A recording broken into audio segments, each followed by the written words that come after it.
Okay, and we're recording. Hi, everybody. Thanks so much for showing up. I'm really excited to have Marty on with us.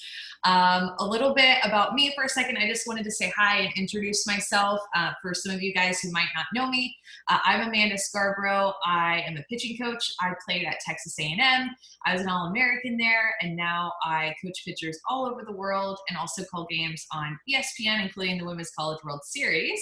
And that's actually how I know Marty. We run into each other a good bit. The college games that I get to call, Marty is oftentimes umpiring those games. So Marty, why don't you introduce yourself and just give us a little bit of your background? Yeah, appreciate it. So my name's Marty Abezetian.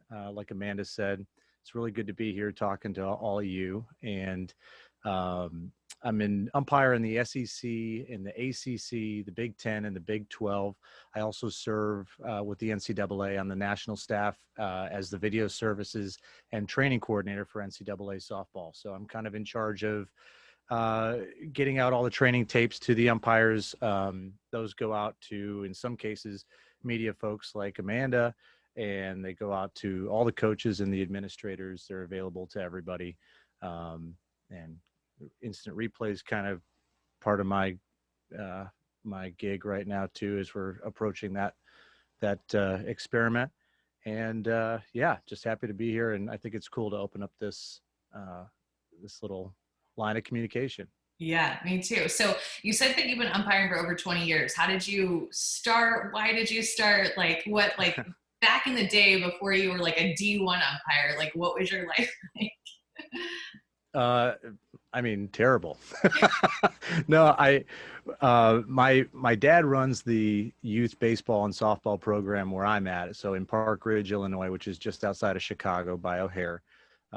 He's been running that since well before I was born. So I kind of grew up around that. He's a sports official too. So I work softball and I work football. He's a football official. And so I grew up around high school football with him and around the baseball diamonds every weekend, every day. That was what I did. So when I was 12, I got to start umpiring like 6 and 7-year-olds and stuff like that. So, I did it mostly because I was going to be around the fields anyway. They were my ride. So I got into it that way. I started umpiring baseball, softball, basketball, football in high school. So I played sports basically freshman and sophomore year. And then when I was able to start officiating junior year, I would, the bell would ring, I'd leave high school and I would drive to another high school in our district and go officiate somebody else's games, which is crazy. So yeah, I got into it that way and met the right people, in football and in softball, and got around the camp circuit and got picked up. So it's been interesting. Yeah. So needless to say, you've been around the game for a while. And so you have a great perspective over a lot of different parts of the game, whether it is an 8-year-old or a 20-year-old, and you know the rules really well. I wanted to start out by asking, because I think that I know that Jen Schroeder encourages her catchers to do this, but introduce yourself to the umpire. Like, I think that that's something that doesn't get talked about a lot. I know my girl Jen encourages her catchers to do that, to shake your hand, say hi, introduce yourself. Now, I wanted to know, does that make a difference for you? Should coaches encourage their catchers to do that? And should I be encouraging my pitchers to do that? So here's how I don't know about pitchers, but the battery back there, right, where it's me and the catcher back there. I think it extends beyond softball. That's a good courtesy in life, as you move in professional situations and personal situations. Just, hi, I'm Marty. I'm going to be working with you today. That sort of a thing. If the catcher doesn't introduce themselves to me, I typically introduce myself to them to at least let them know, hey, I'm here. I'm just not some, nameless, faceless, whatever back here. Because part of it is we're going to be working together throughout the game. And I think that's really important, that there's a little bit of camaraderie there. Yeah, because I think that it's oftentimes so easy to just and I don't mean offense when I say this, but forget about you, whether you're calling a game or whether you're a catcher or a player out in the field. And I mean that from like a player perspective, right? And like, ideally, I'm sure you kind of want to be forgotten about, because that probably means that you're doing your job and not standing out. Absolutely. Yeah. But there is a relationship, like you talked about, with a catcher and an umpire, and you guys are going to be next to each other. And I was wondering too, like with a coach and a catcher, what comes to mind that like are things that a coach could do better to like better communicate or better respect the relationship between coach and umpire, of things that you've come up against? I think that's developed over the years. Like when I started umpiring as a 12-year-old and then into high school, I was dealing with decidedly non-professional coaches, right? Parents that are out coaching their kids, and that's fine. And so there's a passion that's there, and that's awesome. But part of it is there's no accountability either. It's like if that person loses, they're not necessarily losing their job and their livelihood. And so they don't have to act in a way that would befit them keeping a job. And for me, I didn't know any better. I was a kid basically trying to figure out how to handle myself against an adult, and I'd try to puff my chest and get bigger than them, and do what I saw in old baseball movies and stuff like that. And none of that works. And I feel like that the adversarial relationship, it's still there with certain people and certain personalities. But I think it's key now. It's just mutual respect. If I treat you with respect, if I treat you with kindness, if nothing else, you may not agree with the thing that I do all day, but if I'm kind and I'm respectful to you, I would hope that I get that back in return. And, I think that sort of a thing is key. So just walking up and saying, hello, how's your day? That sort of a thing. We don't have to necessarily get into, life stories and all that if you don't have to. And I mean, as a coach too, it's like you've got a million things that you're running through your head on game day, and you don't want to dive into, hey, where'd you go to dinner last night? It's like, that doesn't matter, but be cordial, be respectful. And we try to do the same. And I think it all works out. I just want to let everybody know, if you are just getting on, thanks again for showing up. I'm here with Marty. And if there's a Q&A option for you to click on it and insert your question. So if you have any questions that you want to put in the Q&A, I will look at that a little bit more toward the end, but I see some people have already put in some questions. I have some that I know that I for sure wanted to get answered for you that I know are just hot topics. And some of them specifically come with strike zone. And I think that was probably like the higher percentage of questions that got sent in were all about the strike zone. So Marty, let's start here. Okay, this is a big one. Why is the top of the strike zone called so inconsistently? Okay, and wait, before you do that, why don't you just define the strike zone for us? What is the actual strike zone?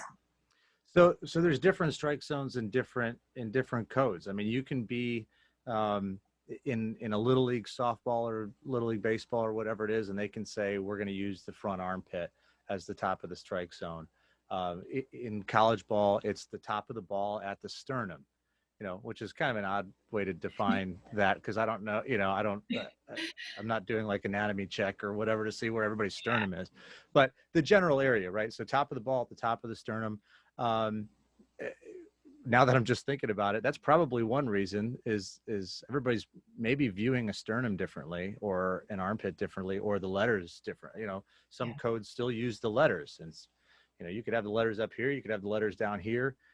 Who knows? I feel like there's been a big push, at least with the NCAA, there's been a big push for, you brought up the word consistency. I don't know that. I think we're trying to get away from the term be consistent. We're getting into let's be accurate, because if you're accurate, you're going to be consistent, right?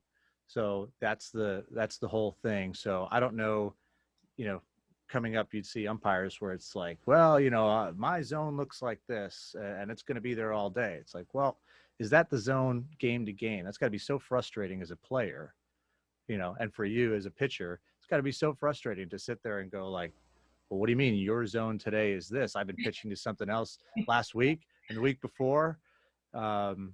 Yeah. So I mean, I think that part of it is the way that it's worded. Part of it is there's different expectations at different levels of ball.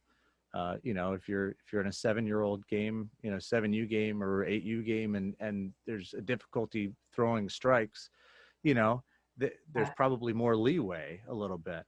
Um, I don't know that I want to be calling that pitch with, you know, A&M against Florida or whatever it is, just because that A, it's not what it is, it's not accurate, but B, you know, does the pitcher really need that pitch up there? You know, I think that's part of it.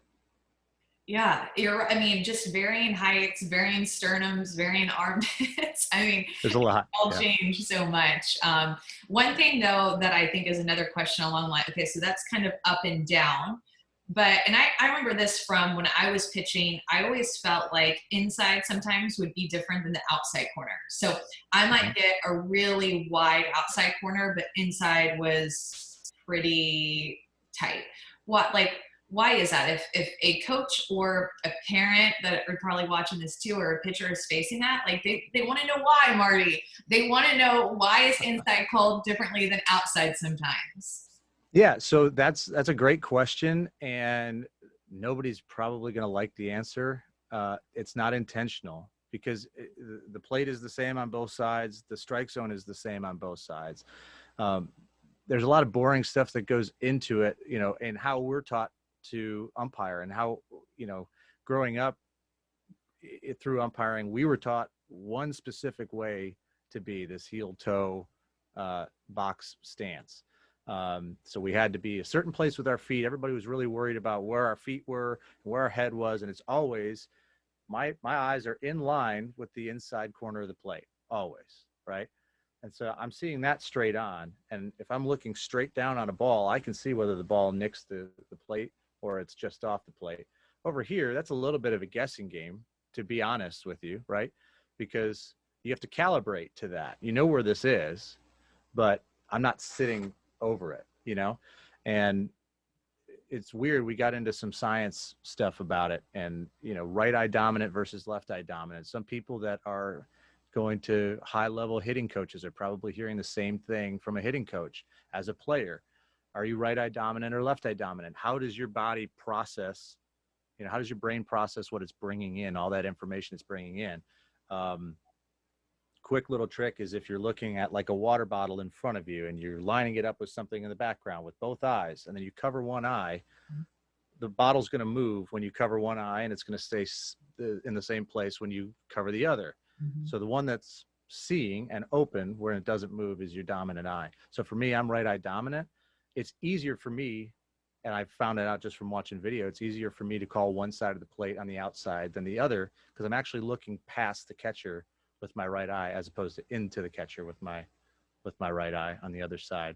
So, you know, it's a little bit of it's a struggle to, you know, get out there and be accurate with it, but it's just training on our part. And, you know, the more pitches that you see and you get right or you get wrong and that you go and look at, it's calibrating ourselves. So it's probably not the answer everybody wants. A lot. I mean, so it has to do with the fact of where you're set up and where I mean, you have to be somewhere. You can't just be directly behind the catcher, because then you're probably not going to see anything, right? Like you have to have like a tunnel that you're looking through. And if I go straight behind the catcher, I get really high, and then you lose the same perspective on the low end of the zone, and that's across the plate.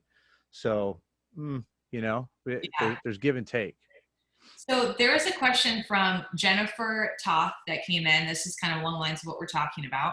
Is there a specific pitch, or if there is a specific pitch not being called, what is the best way to ask an umpire what they're seeing? Thought that was a great question. How would you prefer, like, what are you seeing? What can I change? Like, think in-game adjustments for a pitcher. Like, what's the best way to ask you? Yeah, I think asking, you know, what are you seeing there? If you're dealing with maybe a fragile ego or something like that, you know, you might not get the best response to that. You could ask, you know, hey, Blue, do you mind if I ask, like, what do I need to do to correct that pitch? You know, do I have to bring this up, or, you know, I want to work. I want that pitch to be part of my game going forward. What do I need to do? Mm-hmm. You know, and you'll get a straight answer. I would have no problem answering that question. And normally my answer is going to be, this is what I'm seeing. You know, I'm not going to tell you, you need to do this. It's like, I've got that ball dropping, you know, before it hits the front of the zone. Or I have that ball, you know, it's not dropping into the zone, it's coming in high, and I don't have it dropping into the zone by the back, something like that. Okay, great. And then Dave Puck asked, is it disrespectful to ask what your strike zone is? I don't know that it's disrespectful. I think it's just unnecessary. Again, I think that we're trying to get to, you know, again, with NCAA all the way down, we're trying to get into this. We're going to be accurate. The strike zone isn't my strike zone or yours. That's what it is. It's written in black and white. And my job is to try and be accurate to that, so you can be accurate to it. So you know exactly where to throw. You know, it's a partnership, believe it or not, you know. Yeah, I don't think it's disrespectful, but I don't think it's necessary. And I think almost asking that type of question is going to perpetuate, you know, so you have a zone and you have a zone, and I'm okay with that. I wouldn't be okay with that. Interesting. I like that. Okay. And then if a pitcher is consistently throwing strikes throughout a game, is that pitcher more likely to get called pitches that are close to the zone rather than one that is like inconsistent? So if I'm like closer to the zone, throwing a lot of strikes, and the other pitcher is like a little bit wild, like, and I know that you can say, I'm still going to call by the rule book, but when it's all said and done, like, is that really a thing? Like, if I'm throwing more strikes, am I more likely to get calls versus a wild pitcher? I would never say to myself as an umpire, this person's throwing strikes, so I'm going to give them strikes, ever. You know, and I'd like to say, okay, it's always the same. I think subconsciously, you know, if you've got balls being thrown over the backstop for 17 pitches in a row, and then you've got a ball that's, you know, 2 feet off the plate, and now you got a ball that maybe hits the corner, you might be inclined to be caught sleeping there, or it might take you by surprise. Yeah. And that's just kind of the human element. So I think it could maybe exist. I don't think it would be a conscious thing, if that's an acceptable answer. Yeah. And I don't know that it goes the other way. I don't know that if somebody is just banging strikes, I don't know that I'm going to, you know, all of a sudden be giving 3-4 inches off the plate just because, you know. And I think it's almost easier to miss that pitch with somebody who's wild and then miss a strike than it would be to get an extra strike for somebody that's accurate. That makes sense. How much does framing impact the call? So in the past, it's always been if somebody's catching the ball well, I wouldn't necessarily call it framing, because framing to me is like, I'm going to grab the ball here and I'm going to pull it over here. And so the old school, I mean, this is just fully transparent. The old school mentality up until a couple of years ago was if a catcher didn't catch the ball well, catcher didn't catch the ball, you know, in a way that was telling everybody there that they thought it was a strike, you know, you'd be inclined to ball that pitch. Where if there's a pitch that maybe is you know, it might be a drop ball that catches the top of the knee, it's caught low, you know, just above the ankle, but that's a strike, right? But the catcher would grab it and try to bring it up to the top of the knee because the catcher knows exactly where the bottom of the zone is. You'd be inclined in the past to call that a ball because, you know, without the aid of replay and all this other stuff and video to back you up later, the coaches on the sides are looking at the catcher, and the catcher drags the ball up, and they were telling the coaches, I thought that was low, and it looks like now you're giving into what she did. We've gotten away from that entirely in training for us. If the ball comes through the zone, I mean, you'd love to hear that as a pitcher. If the ball comes through the zone, it's a strike, and I don't care what the catcher does with it. You know, there used to be stuff in a similar fashion with if the catcher missed the ball, you couldn't, you know, you didn't want to call a strike if the catcher didn't catch it. It's like, if it's a strike, you did your job, right? So if it's a strike, it's a strike. And, you know, I think we're going to deal with a little bit of growing pains, you know, really pushing that, but I think it's the right thing to do. And it's funny because Nicole actually had asked a question. Her daughter, she's 11, she spins the ball really well. And what's your perspective of a strike that's moving across the plate? So you pretty much just answered her question by talking about if it's a strike, it's a strike. If it moves through the zone, then it's a strike. It doesn't matter necessarily exactly where the catcher's going to catch it. Well, so Nicole's got a great point too. And there's another piece to it. the zone's three-dimensional. So Mm-hmm. people don't think about it that way. Yeah. People think about, they see where a catcher catches it, or they think when the ball hits, you watch on TV where they have the K zone and you see, oh, the ball lights up, and that's the point where it hits the front of the plate. That's how they have that calibrated. Okay. The reason that the K zone gets regraded after games, for the umpires basically, is because they may show something as a ball that ended up dropping into the zone because it's three-dimensional. So from the front of the plate to the back point of the plate, from the edge to the top of the zone, which in the NCAA, top of the ball at the sternum, and then top of the ball at the top of the knee, all of that, all the way back. So you could have a ball that comes in high and by the back point of the plate catches that three-dimensional box. That's a strike. You can have one that hits the very front of the plate at the top of the knee and drops way out of the zone, but it already caught a piece of that box. That's a strike. Yeah. So you could come in, miss the front of the plate in theory with some really good spin, and get the back box of the plate by the time the ball gets, to the back point. And a really good pitcher is going to utilize a three-dimensional strike zone to her advantage. Yeah.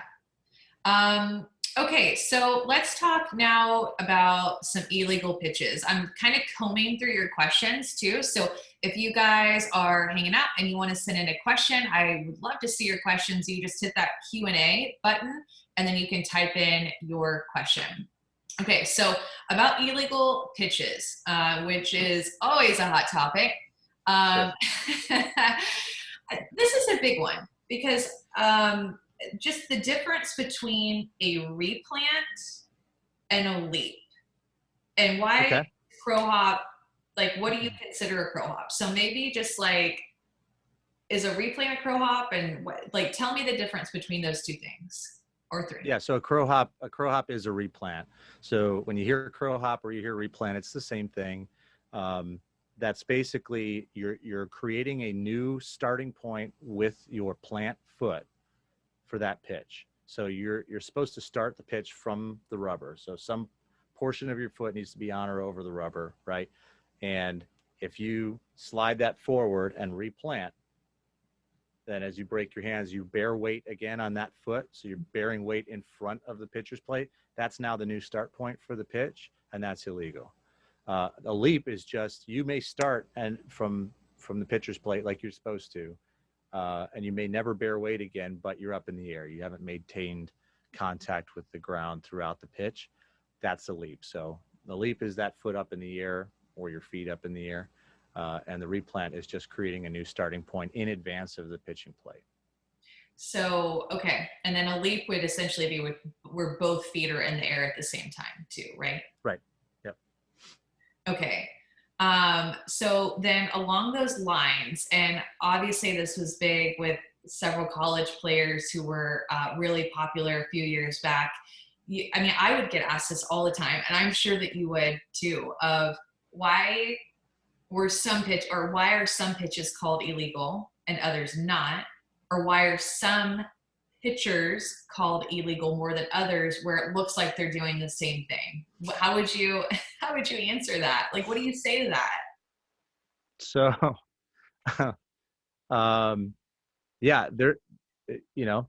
there's been one very notable one recently, right? And so where it's like, if you looked at the film and you slowed down the film, it's illegal. It's bearing weight the second time, right? And so, we would catch heat for it. And people have to understand, not only do we catch heat from fans and coaches and whatever else, but then we catch heat from the commissioner, the coordinator of the conference themselves, the teams. Like, we get graded too, and they look at that and they go, how did you miss that? And having worked the one person I'm thinking about, it was just so good and so fast in real time. Like, even if you look for it, it was difficult to go find. But from that end, I don't want, as an umpire, to be, if I'm staring at your feet and I'm looking for you to do this one thing, it's like, if I'm looking for trouble, I'm going to go find it, right?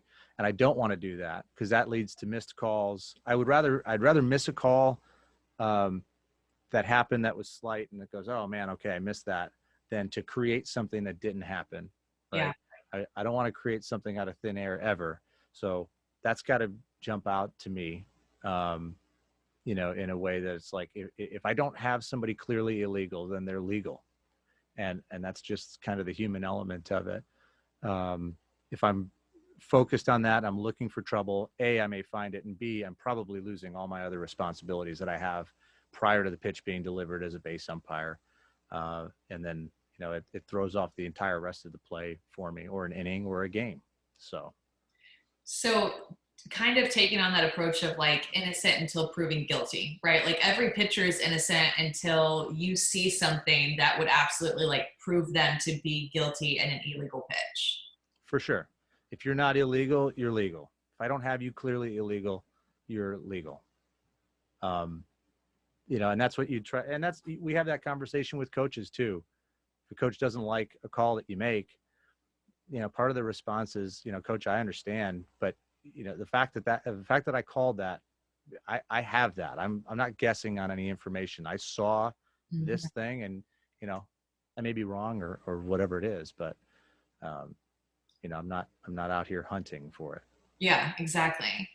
This is about illegal pitches, but not actually about footwork. It's interesting. Some umpires, this is from Chris Menden. Some umpires tell us we have to present the ball. What does that mean? We can't seem to ever find this in the rules. It's not anymore. It used to be. So that's an old antiquated term. You know, you think about probably we're similar age, right? So when you started playing ball, where you used to have to step on it, you'd have to present the ball. Like, hey, this is the ball. Yeah. I got it. It's right here. And now we're going to do this. It doesn't exist anymore. So I think a lot of that, I think the intent of that back when the game was so different was just to let everybody know that we're starting the pitch, right? It's a timing mechanism for the batter as much as anybody else. And those timing mechanisms are addressed now in the rule book in different ways, with being able to, you have to pause for a certain period of time when your hands come together, or prior to your hands coming together. You can't just step on and throw, you know? And so we have those things addressed for the aid of the batter's timing. But still present the ball, period. You have to get on the rubber with your hands separate, right? Or can you get on with both? Yeah, no, I wouldn't use presenting the ball because that doesn't exist anymore. But yeah, you have to step on, hands apart. That's like kind of like the new way, or like still something to go by, right? Like I can't get on with my ball in my glove and get on the rubber. Like I have to have them separate whenever I get on, and then there might be a pause. There might not. That's in the rule book, right? And then I can bring them together and move into my pitch. Right. Yep. Okay. He said on or over the rubber. So is it okay to pick, this is from Susu. Is it okay to pick foot up and step back straight down if the foot stays over the rubber? So I think she's talking about like front foot moving forward a little bit, but staying over the pitching, like the plane of the pitching rubber. So, yeah. So I'm hearing two different things. So if she's talking about, can I have my foot, if this is the rubber, can I have my foot here, lift that foot up and bring it right back down? No. I mean, that's illegal. So it's part of having to maintain contact with the ground. But if you're here, you know, if you start mid of your foot through the front of the pitcher's plate and you're still in contact with the ground, you slide that forward and you get to the point where your toes on the ground, your heel's up in the air. But if you were to bring your heel down on the ground, it would hit, in my judgment, would hit the front of the pitching plate. You're still legal. You can move that foot forward. You just can't move it to the point where your heel would be in advance of the front of the pitcher's plate. And take like what Monica Abbott did, right? And does. Turns her foot sideways. So you get a whole lot of space between the front of the pitching plate and her foot by the time she delivers the ball. There's nothing illegal about that because she starts here. She steps her foot forward to the point if she's throwing legally, throws to the point where her heel would touch the front of the pitcher's plate, and then she turns on her toe. So she's not advancing her foot any further forward, right? If she were to bring her toe, keep her toe where it is and swivel the foot right back and bring her heel down, it would hit the front of the pitching plate. And so that makes it legal. You can turn on your toe, you just can't advance further towards the batter, catcher, umpire. Interesting. Okay, this is from Jeremy Turner. Which umpire is actually watching for illegal pitches? Home plate or all of them? That's a great question. Who's actually, what illegal pitches is each umpire in charge of? Yeah, great question. The home plate umpire is primarily in charge of anything that is timing related, quick pitches, not pausing for the requisite amount of time, stepping out with your hands together, and in the past has been primarily responsible for being within the pitcher's lane, right? That 24-inch lane.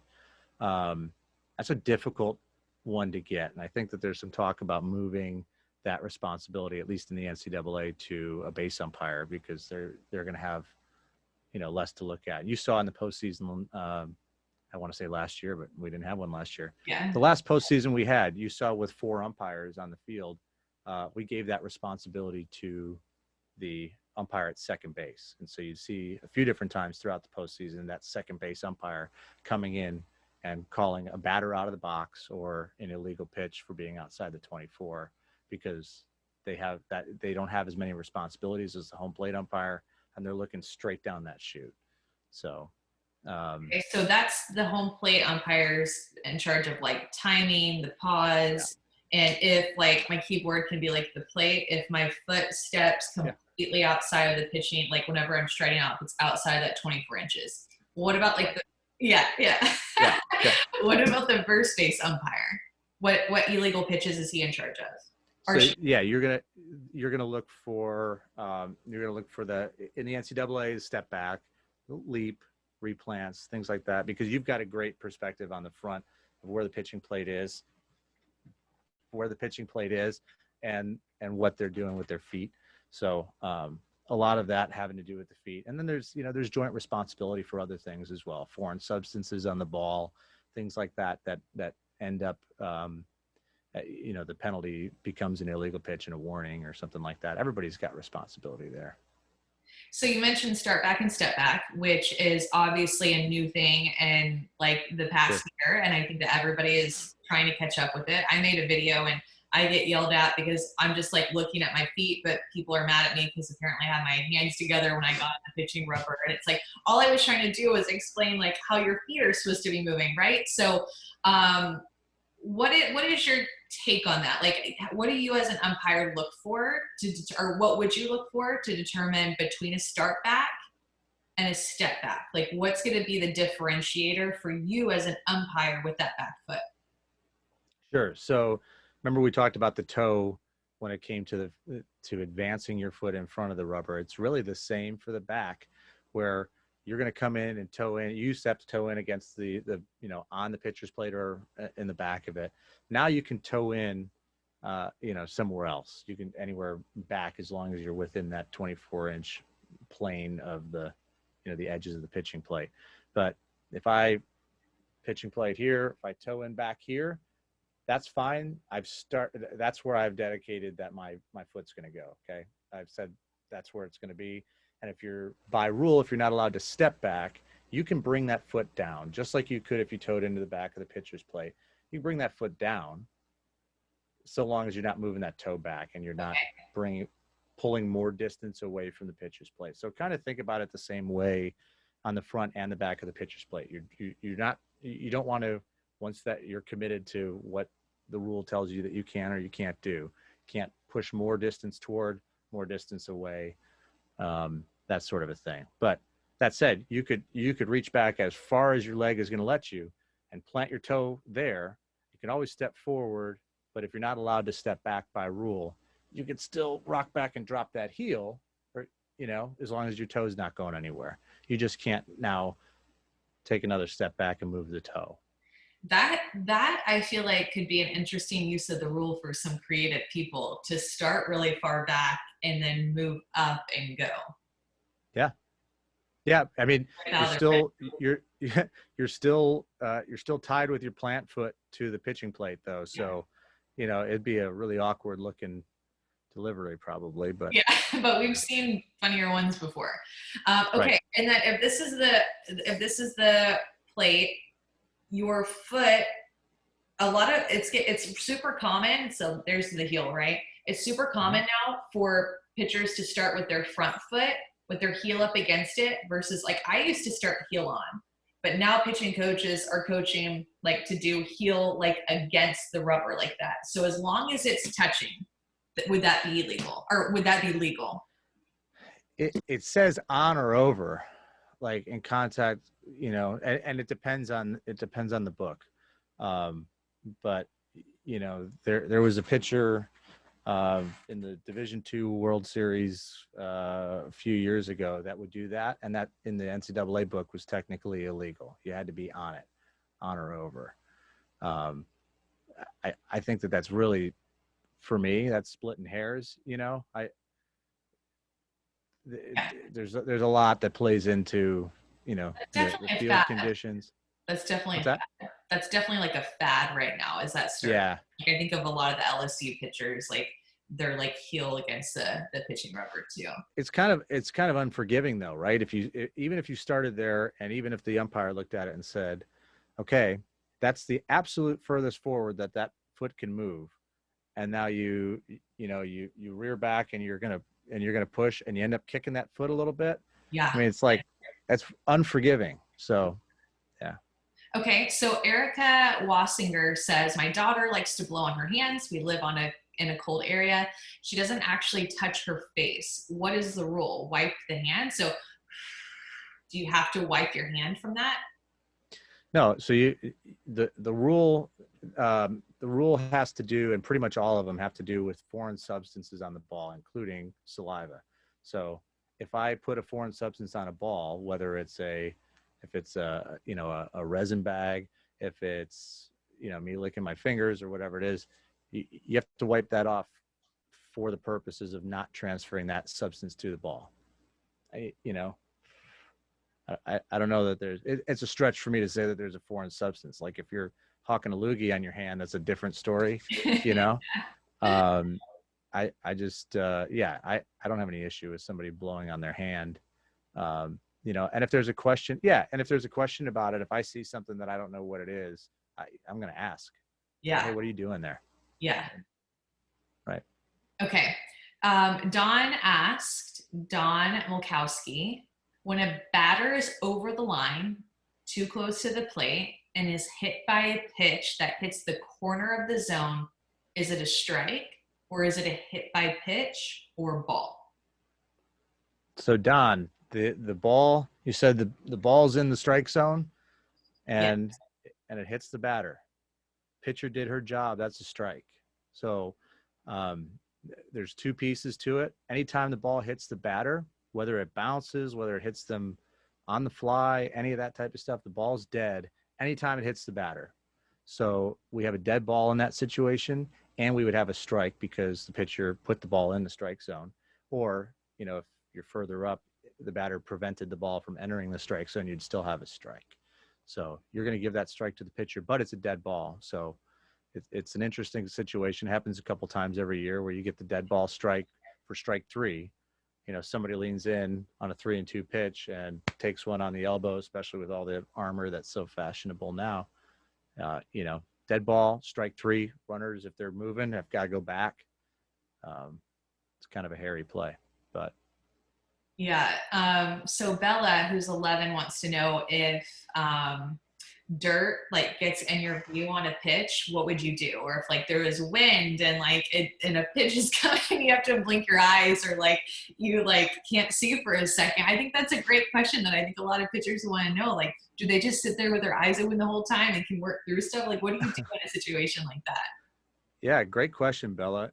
I would use your voice to your advantage and just say, time, please, right? If you can't see, I mean, it happens to us too, right? It happens to catchers and batters and everybody. If there's a lot of dust and you get one of those little dust bunny things rolling through or whatever, yeah. Oh, time. I mean, the umpire should say, okay, yeah, hold on, let's reset. But that's a great question. Really good question. Use your voice, Bella.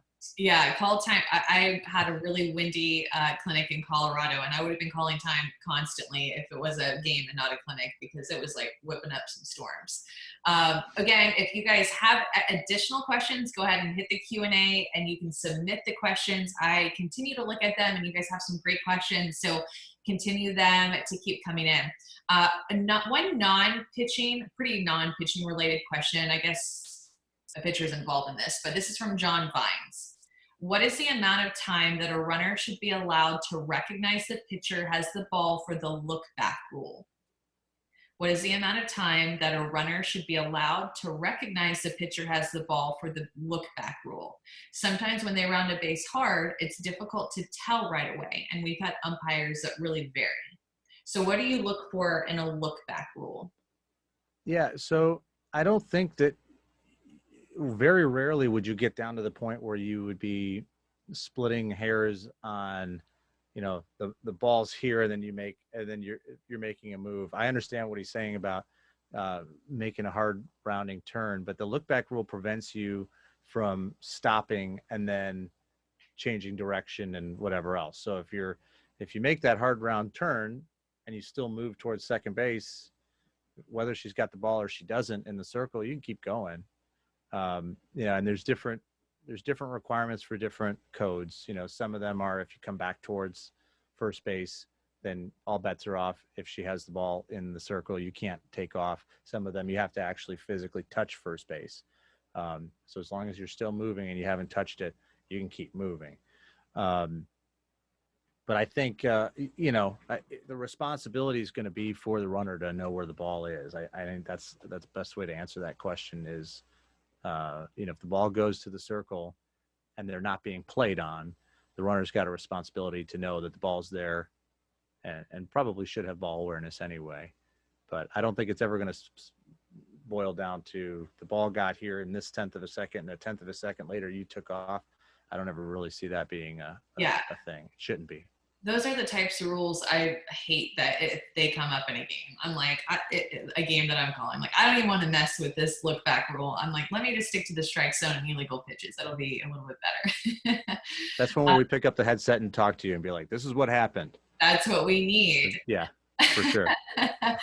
This is from an anonymous coach. It just moved. When a coach challenges a call, is it beneficial to the discussion to include a reference to the specific rule showing the rule book? Yeah. So if you great question. If you think that there's a rule that is misinterpreted, it's one of those old adages again. It's like, in the umpiring community, it used to be, you never let a coach bring a rule book out on the field, or you never let him cite rules. It's like, why not? We're all playing by the same rule book. This is not an adversary. It should not be an adversarial thing. This is like, we're all out here for the game. It's like, I don't get paid enough to be out there just because it's so lucrative. Absolutely. If you think that there's you have rights as a coach, if you believe a rule is being misinterpreted. So if it's not just, I think you blew that call and she beat out that play at first base, but you think, hey, you called an infield fly rule in this situation and it's not by rule, or you told me that this was obstruction because of blank and I think you're misapplying the rule. Mm-hmm. Yeah, it's great to bring that rule to them, because even if they say, no, coach, nope, that is what it is, then you have the right to then say, at least at the NCAA level, you say, well, then, you know what, I want to move I think that we've misapplied a rule. I want to move into the protest phase. And so then we have to, once they say that, and it's a protestable play, we have to then confer amongst ourselves. We have to try and resolve that with both sides. We may leave the field, go get the rule book. We may call the secretary rules editor from the locker room. and we're going to put the game on hold and we'll get it right. So yeah, if it's a rule thing, you got every right to bring it out, and it behooves you to know the rules and to be able to say, not 913-42B whatever, but hey, the rule says this, and I think we're misapplying it. Definitely, we got to dig into that. This is one, again, doesn't have to do with the pitcher, but I think it's one that a lot of coaches would want to hear about, and it's one for a lot of parents to learn, but obstruction. What are your go-to things to look for, let's say, obstruction at the plate? First of all, what is obstruction, and what do you look for? So that's the thing. I mean, it's like any of these rules, it's different in all the codes, right? Yeah. I think the majority of the codes now for, from USA, U-Trip, all that stuff, I think most of it is you have to have possession of the ball before you are in the base path impeding a runner. That's speaking generally. The NCAA, you are not allowed to take a position that blocks the path of the base. Again, speaking generally, you're not allowed to take that position without possession of the ball. You can move by interpretation. You can move through that. So if a throw takes you through the base path, but you continue moving through it, and then you come back once you have possession of the ball, it's okay. But basically, we used to have to officiate an obstruction play by looking for the positioning of the defensive player as suspect, and then we'd have to look, when did they get the ball, and then was the runner impeded? And the NCAA now, you don't necessarily have to have an impeded runner, that's one of the things that shows up. It used to be, even in the NCAA, it used to be that the runner had to have lost steps, slowed up, or changed direction, or was clearly, impeded on their path to the base, which the runner is the one that dictates that path by rule. So it's not the straight line between two bags. It's wherever the runner decides they want to go. That's their path. Now in the NCAA, you don't have to have necessarily an impeded runner. If you impede the runner without possession of the ball, it's still obstruction. But if you set up in a matter that's not legal positioning, like you straddle the base path out in front of the base, or you're leaning over the front edge of the base, you're taking that away from the runner as an option.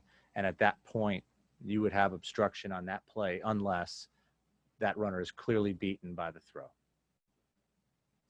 Great explanation. That one is, again, always so tricky in games. This is from Olivia Nesbitt.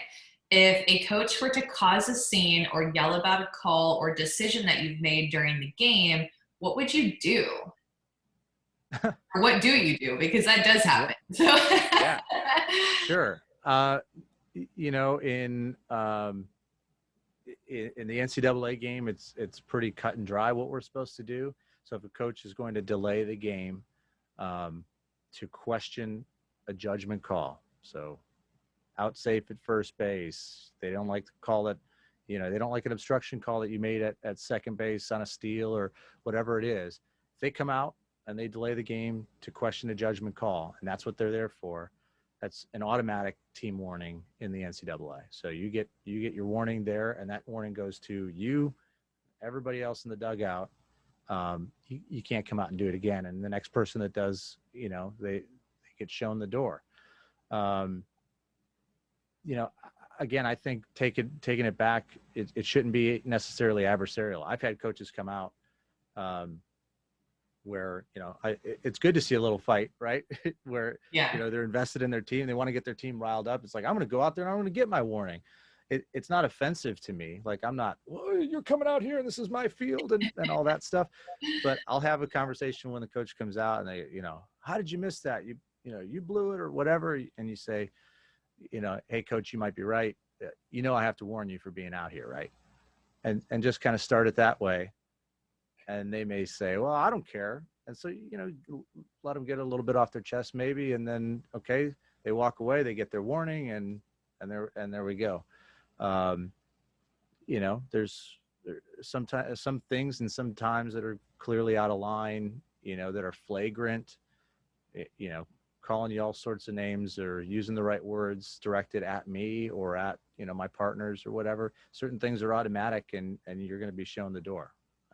And just is what it is. It's part of respecting the game, I guess, on both sides. Okay, this one's from CMA, maybe Country Music Awards. I don't know. We were just talking about country music the other day. Yeah. What is a respectful way to ask the umpire to check a call with the other umpire?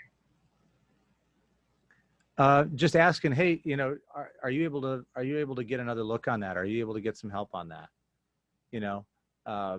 There's some things that we're required by rule to ask for help on if you come out and you ask me to ask for help.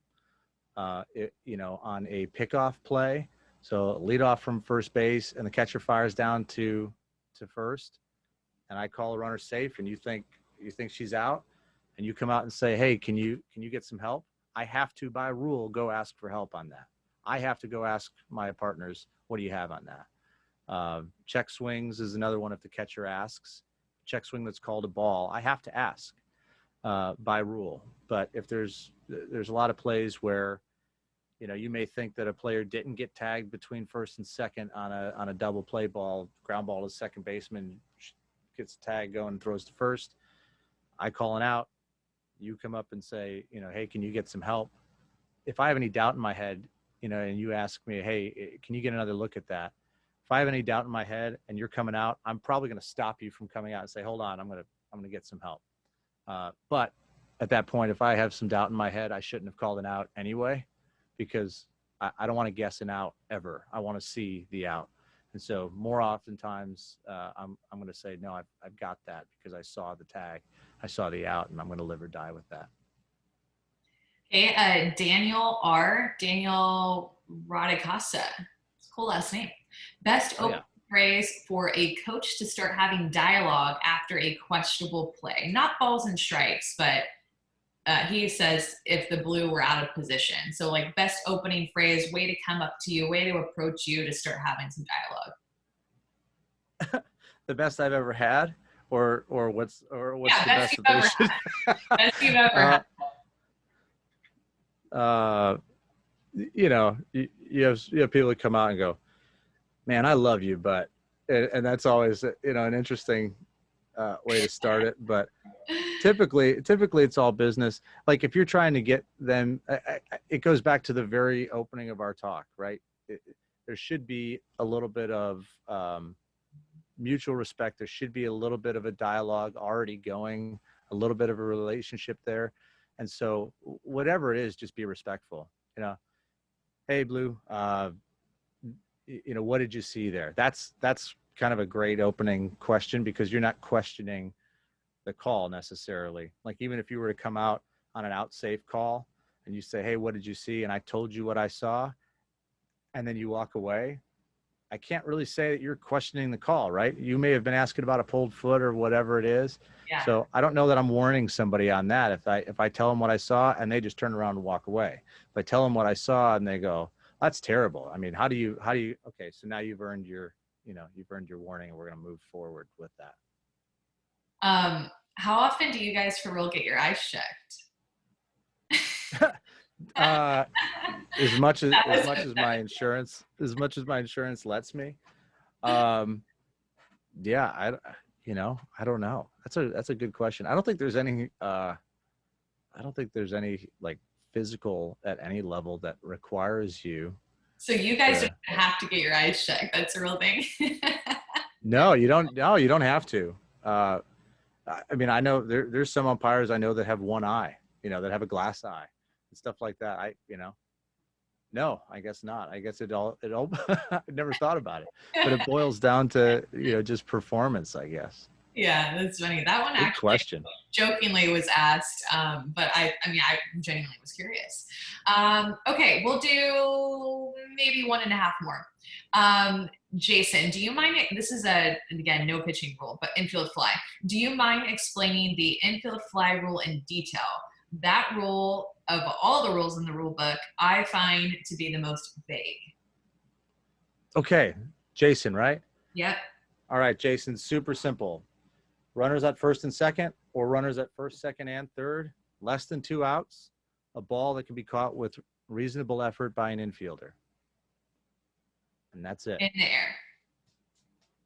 And that's it. So how high does it have to be, or like what's the difference between like a humpback liner and like a pop fly and like a line drive for it to be? No, anything that's got a little bit of an arc to it is going to be, you know, something that's not a line drive. So Jason, think about the intent of that rule is to protect the runners. It's not to give the defense an out. The whole point of the wording of that rule is that it's going to be an out anyway because it's an easily catchable ball.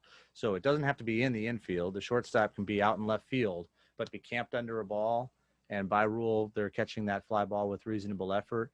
But the intent of that rule is to protect the runners from being doubled off by somebody that, especially on that little bloop fly ball to a shortstop, it prevents the shortstop from dropping it and getting a triple play. So that's the intent of that rule. That'd be really cool. Do you have, that makes sense, but a triple play would be really cool. Do you wish that, like, is there anything that you can think of, like, that you wish that parents and coaches and pitchers knew, that like, man, like, God, this umpire thing is so hard. I wish they knew this, or I wanted to tell them this, or keep in mind this. Like, is there anything that comes to your mind that can be almost like your parting words, your parting memory to them? I would say, you know, at least, you know, with us, it's the thing that you wish that people would know, and this isn't just softball, this is across all sports. It's like you watch a football game and you get mad because a call goes against your team, and you think, oh, these guys just walk up and they you know, they step on the field and they blow the call for us, and you know, we've been working so hard. It's like, the one thing I'd want people to know is how hard we work too on our end, and we're not always going to be right. You know, and just like, you know, your players aren't going to always have perfect games, and we'll probably rarely have perfect games. It's the same with us, but we do tons of prep work prior to every game. We're going to pregame extensively. We're going to talk through what we need to do, our responsibilities of working with each other. We're going to talk through the game climate. We're going to talk through team tendencies. We're going to talk through all sorts of stuff. And then afterward, we're going to post game too. We go back and we watch the film. We go back and evaluate our own calls, you know, and we're going to take a blown call harder than you are probably going to take it for us. Honestly. I mean, I've missed calls between a number 5 and number 6 team that had an impact on the end of the game. And it's easy for somebody to say, well, yeah, but there's a lot of plays in the game and that doesn't matter. But, you know, the fact of the matter is, you know, we can be in a crucial situation and miss a crucial call that, you know, I don't want to be a part of the game that way. And so I'm going to take that worse. I'm still haunted by plays, I guess is what I'm trying to say. So yeah, there's a lot that goes into it on our end, and, you know, try to remember that we're human beings and come up and say hello. Love it. Thanks so much for taking the time, and thank all of you guys for attending this and making yourselves better and putting in the time to learn. And I'll be sending you a replay so you can go back and listen to a lot of these questions. If maybe you're like, wait, I don't remember what you said, or I wish I could hear that again, I'll be sending you the replay so you can go back and watch it and kind of hear things through. But thanks for attending. And Marty, thanks so much for your time. Hey, thanks so much. It's been great. Appreciate you having me. Yeah, this is just a great time. We should do it again sometime, I think. Yeah, I'm in. Let's do it. All right. Well, bye, Faith. Bye, Emery. Bye, Elle. Bye, Douglas. Dylan. You guys are all in alphabetical order. Heather, Joanne, Joe. Thank all of you guys so much for showing up. We'll see you soon. Bye.